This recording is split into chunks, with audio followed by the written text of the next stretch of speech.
Bienvenue à Venise, ville du nord-est de l'Italie. Comme vous pouvez le constater, nous nous trouvons actuellement sur les canaux. Venise est une ville construite sur l'eau. Waouh! Mais pourquoi avoir construit une ville sur des canaux, sur de l'eau? Ils n'auraient pas pu la construire ailleurs? Je vais vous expliquer. Au VIe siècle, suite à une stabilisation puis à une baisse du niveau de la mer, l'invasion des Huns puis des Ostrogoths en Italie amena les premiers réfugiés sur des îlots le long des côtes. L'insécurité sur les terres fermes empêche le retour des réfugiés. Ces derniers furent contraints de construire une nouvelle ville sur la lagune en plantant des milliers de pieux dans la vase et en recouvrant les îles de planchers en bois. Des travaux d'aménagement furent entrepris, on consolida les rives, on draina les sols et on construisit des habitations.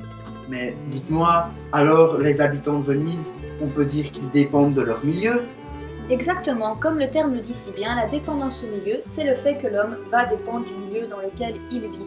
Ici, à Venise, ils ont construit des maisons sur pilotis afin de pouvoir habiter sur la lagune et se protéger des invasions barbares. Petit à petit, le commerce maritime va fleurir et la population va augmenter. Ce qui fait que les Vénitiens ont besoin de plus de place. Ils vont à ce moment-là construire davantage sur pilotis et donc agrandir l'espace dans lequel ils vivent.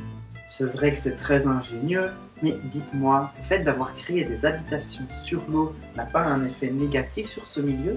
En effet, il faut savoir que la ville de Venise est très touristique. Nous découvrons un problème de pollution à Venise dû au trafic de paquebots géants qui circulent aux abords de cette ville classée au patrimoine mondial de l'UNESCO depuis 1987. En une seule journée, chaque paquebot libère une pollution égale à 14 000 voitures. On peut dire que les activités de l'homme ont un impact sur la lagune et menacent la qualité de l'air et de l'eau à Venise.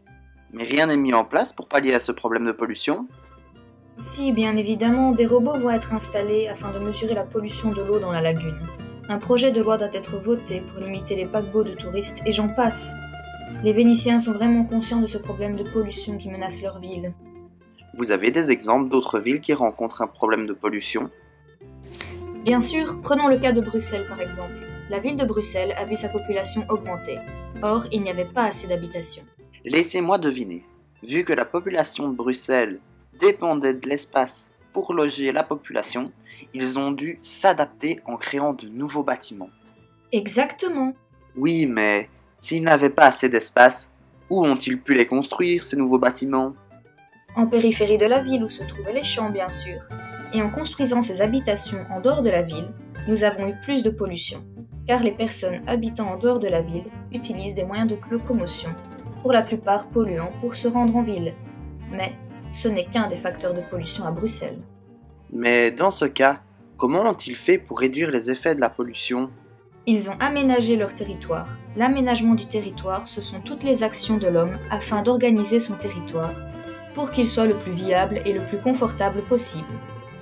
Pour pallier à la pollution, l'homme va créer des voies de chemin de fer par exemple. Il va également séparer ces différentes activités pour ne pas les mélanger. Ne pas mélanger les activités? Oui, on va plus s'occuper de l'agriculture en périphérie et avoir les activités économiques dans le centre de la ville. Cela permet de diminuer les trajets et donc la pollution. Ça en fait pas mal d'infos, mais si vous devriez résumer, comment est-ce que vous le formuleriez? Eh bien, nous avons vu deux concepts ensemble. Le premier, c'est la dépendance au milieu. L'homme va dépendre du milieu dans lequel il vit, et pour cela, il va devoir s'adapter à son milieu et avoir un impact dessus. Pour limiter cet impact, l'homme va aménager son territoire. C'est un deuxième concept. Il va l'aménager afin de le rendre le plus confortable et le plus viable possible. Eh bien, merci pour ce complément d'information. Eh bien, pas de souci, nous allons poursuivre la visite.